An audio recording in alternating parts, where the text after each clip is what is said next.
I never expected you to be hoarding like that. After all, we're a married couple.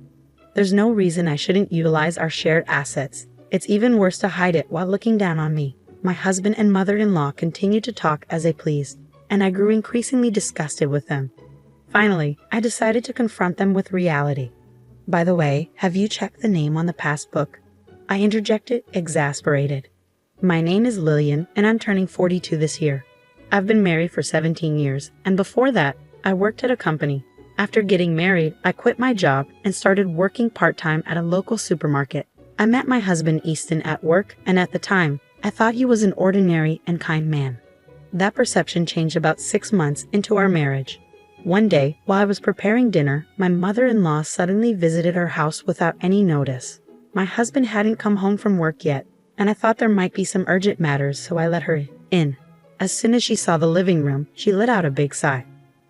"Lillian, you've been idly watching TV until this hour. My son Easton is still working hard, sweating at his job. Don't you feel sorry?" she scolded. Yes, I did have the TV on, but until a moment ago, I had been preparing dinner in the kitchen.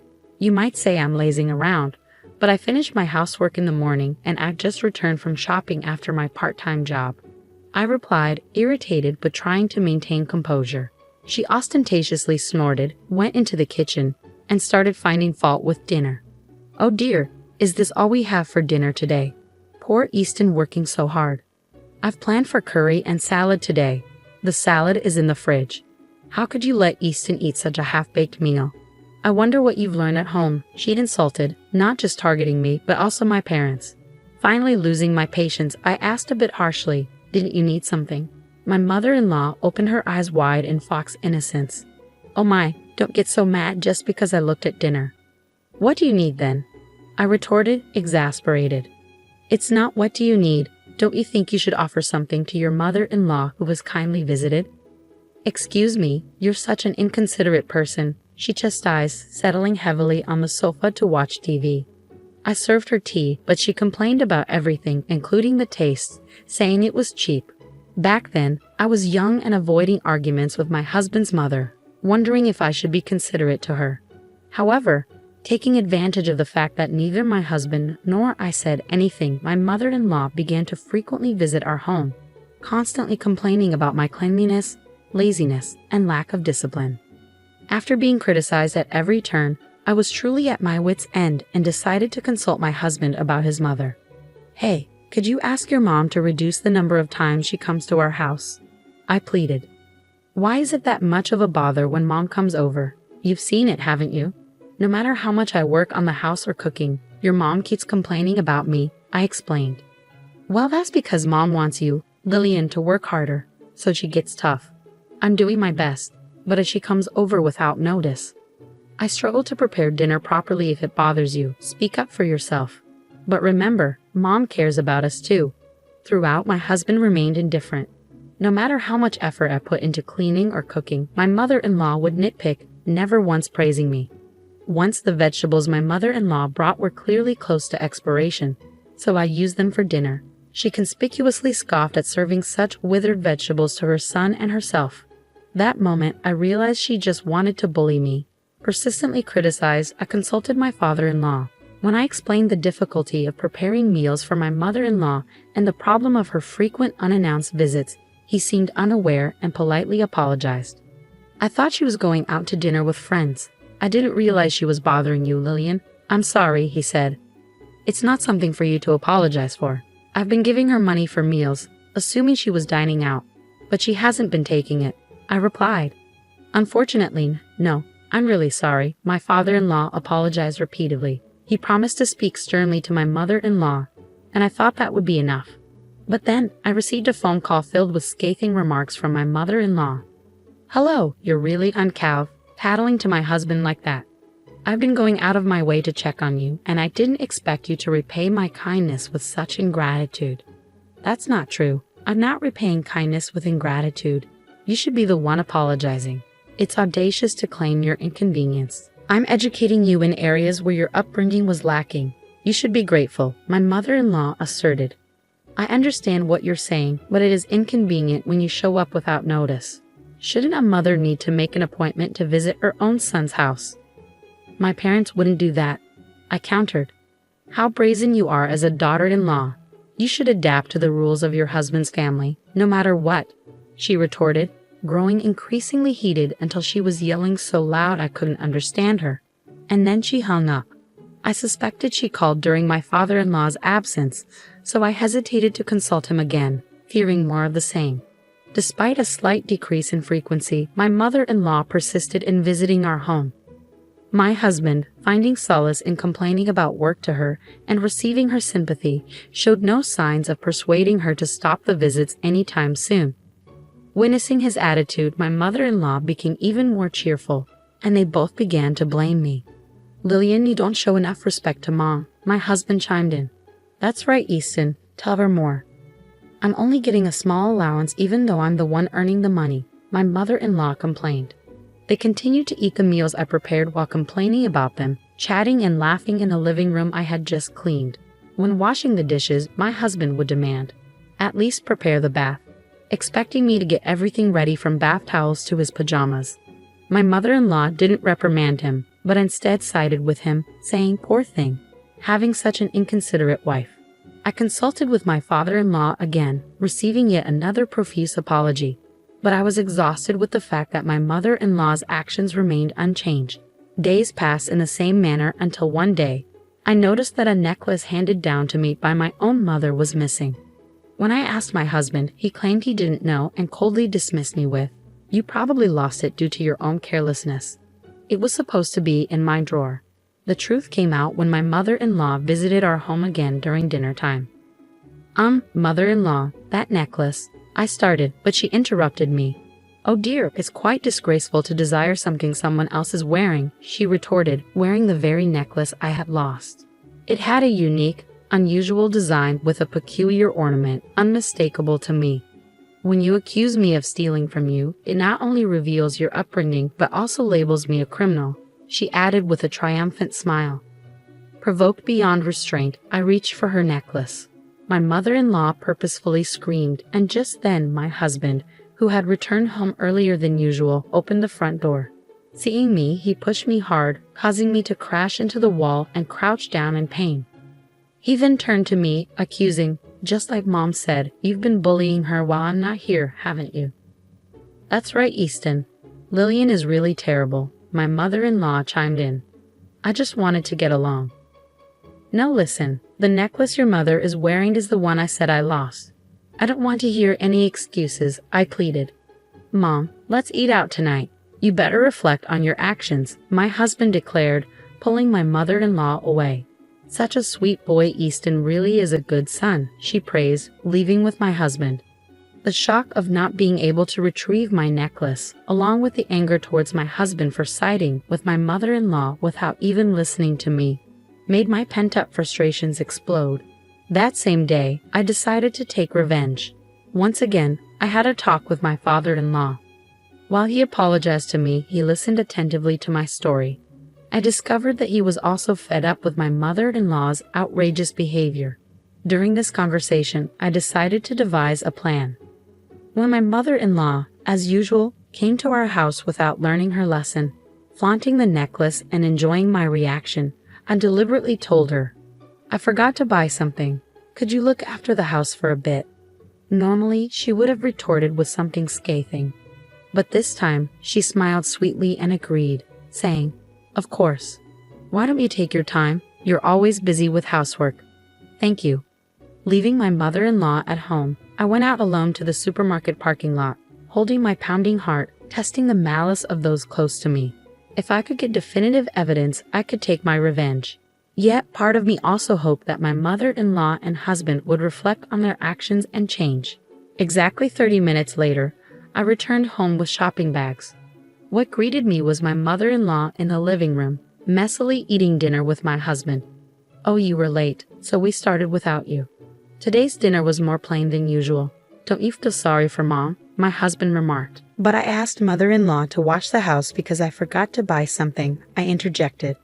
"No more excuses. Be careful next time," my husband retorted, acting even more arrogant because of my mother-in-law's presence. I couldn't help but sigh, looking at the pot with only bits of vegetables left. I felt more disgusted than angry at my husband, who didn't even think to leave some food for me. I realized there was likely no future where these two would reflect on their actions. After cleaning up dinner, I checked what happened to the trap. As expected, it seemed like the trap had been set off. Seeing it, my husband smirked, mocking me, looking uglier than ever. His triumphant smile resembled my mother-in-law's when she showed off the necklace. I couldn't help but laugh, realizing that the day of revenge came sooner than I thought. On my husband's day off, both him and my mother-in-law called me to the living room. Seeing the two of them in high spirits, I sat across from them, pretending to know nothing. "Hey, why didn't you tell us? What are you talking about?" I feigned innocence. "About the bank book. If you had that much money, you could have told us. Now you can show filial pity to Mom too," my husband chided. "I don't understand what you're talking about," I replied, maintaining my composure. "Don't play dumb. We're talking about your bank book," my mother-in-law interjected. "Oh," I managed to say without showing any signs of panic. They happily started laying out the estimate papers for a single-family house on the table. "Mom and Dad, you and me, we bought a new two-family house," my husband announced. "But what do you mean? Why are you moving forward with this without me?" I questioned. "Lillian, you really do hate me, don't you? That's why you're saying you don't want to live together," my husband accused. "Hey, cut it out. You're being rude," my mother-in-law scolded him. "Who's being rude? It's far more disrespectful for you two to use my money without my permission," I retorted. "People with bad upbringing really have bad mouths," my mother-in-law snapped back. I struggled to suppress a laugh at the two of them, amazed at how terrible they truly were. I had become hardened, but my resolve to take revenge never wavered because it was these two who had molded me this way. We found a perfect newly built property for sale, so we've already signed a contract. No matter what you say, it's too late now anyway. I didn't know you were saving up that much. Besides, we're married, so there's no reason for you to complain about using our shared property, my husband declared. "That's right. It's worse to hide it," my mother-in-law chimed in. By the way, did you check the name on the bank book?" I interrupted. The two of them froze at my words. Seeing that, I finally couldn't hold back and burst into laughter. They checked the name on the bank book and then looked at me with faces drained of blood. "What the hell is this? It's exactly what you're seeing. Why is it under our person's name?" my husband exclaimed. "I never said it was my bank book, so what does that mean? You stole Dad's bank book, you thief," I accused. "Who's the thief? You went out of your way to pry open a locked drawer and took it, but you were hiding it so carefully. Oh, so it's okay to steal things that your daughter-in-law treasures? I guess that's how you were raised, mother-in-law," I retorted. "Don't talk back to Mom. You should watch your mouth," my husband interjected. "Do you know why father-in-law gave this to me?" I questioned. "Why? What are you saying?" my husband asked. "I heard from father-in-law about the reason mother-in-law has been spending so much money lately. You two took a vacation while taking time off from work, didn't you? Well, that's it. It seems you told the company whatever you wanted as the reason for taking time off, like I had a fever or went back to my parents' home," I revealed. I received a call from the department head, and he was speechless when I told him the truth. Finally realizing their predicament, the two exchanged troubled glances. But I had no intention of forgiving them over something like this. While we were silent, the doorbell conveniently rang. When I went to the entrance and brought the visitor into the living room, the two let out a small scream. It was my mother-in-law, who had come to our house unannounced. I contacted my father-in-law. "Why are you here? I've told you countless times not to cause trouble for Lillian," he admonished. But there are no buts. "When will you two start behaving properly, Dad?" I interjected. She had your bank book," my husband blurted out. "So what are you calling her she for?" my father-in-law retorted. "I didn't raise you to be so rude. You're old enough to know better. It's embarrassing to hear you calling Mom all the time.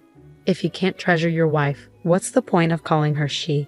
"If you say that she has treasured me too, are you saying you're not being treasured?" my husband countered. "I've been working so as not to cause you trouble, and I thought I'd manage to save a decent amount of money. I've tried my best to give you both financial freedom, allowing you to do as you please. And now you expect me to turn a blind eye to the mistreatment of your wife." Throughout this exchange, whenever they tried to make an excuse, my father-in-law would fire back tenfold until they were rendered speechless. He delivered the final blow to the two who were shrinking and hanging their heads. By the way, about the bank book I left with Lillian, my father-in-law continued. I told her to take it as a nuisance fee because I felt bad about how much trouble you two have been causing. No matter how much I warn you, you continue. And you two even bought a house with that stolen money. What more should I do for you? The two couldn't say anything, and my mother-in-law ended up being taken home by my father-in-law. Before she left, I pointed at her neck and was able to safely recover the necklace. Seeing this, my husband guessed what had happened and forced his mother to bow her head in the now quiet living room. I handed the divorce papers to my husband, who was completely deflated. "Why? What do you mean, why?" he stammered. "After all this, you still think we can stay married, but you're only mad at Mom." "Of course I'm disgusted with you too." "No, I won't divorce," he protested. "Then shall we go to court?" "We'd have to expose everything you've done to the court and your company though," I countered. "Oh yes, we've got it all on camera. You two breaking open the lock and taking the bank book clearly shows you two desperately breaking the lock," my father-in-law added. "No, you're lying. It's amazing how you can call others thieves after doing such a thing." "I wonder what kind of upbringing you had," my husband exclaimed. "All of that will be made public, and you'll probably have to cover the $300K you used of your father-in-law's money, my compensation, and the court fees." "What are you going to do?" I asked calmly. "Why can you say such cruel things? You still don't get it. Should we have your father lecture again?" My husband replied. I accepted the divorce papers from my dejected husband and finally became a free woman. As for the $300K I received from my father-in-law, I decided to accept it again as a nuisance and consolation fee for my ex-husband and ex-mother-in-law. Under my father-in-law's supervision, the two of them had to work tirelessly to repay him a total of 60 million yen. Later, I received an email from my ex-husband to a free email address, seemingly asking for reconciliation, but I ignored and deleted it. Thanks to being free from my source of stress, my health has improved, and I'm spending my time freely with the money I received from my father-in-law.